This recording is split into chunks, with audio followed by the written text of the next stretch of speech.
Yes, friend! 101.1 Yes, FM. At kasama mo na ngayong araw ng Sabado ang bibi mo sa radyo, DJ B-Boy Bibo! At yes, friend, makakasama mo ako para sa huling araw ng Agosto. Gusto mo man o hindi, ako pa rin ito. Ha? Wala kang choice. At sasamahan rin kita, huwag ka mag-alala sa mga bagay na pinagkakaabalahan mo sa araw na ito. Kaya ikaw, ate, hoy! Ikaw na naglalaba ngayong araw ng Sabado, kitang-kita ko yung hirap mo sa pagkukuskus ng labahan, ha? Nakalimutan mo yata na may washing machine naman.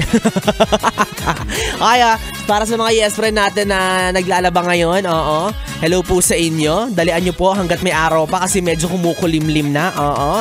Ay, sinasabi ko sa'yo, ate, mangangamoy kulob na naman yung bra mo. Kadiri si B-Boy. Sabi ni ate, excuse me, what is sampayan kung meron naman kaming dryer? Wala siyang pakialam kung uulan, diba? Yung isa naman ang sabi, I don't make laba. Excuse me, nagpapalaundry kami. O edi ikaw na, diba? Edi kayo nang walang kalyo. Buti pa yung kamay mo malambot, makinis. Nangyari sa mukha. Yan ba yung pinangpiga? Charot lang. O siya, yes, friend.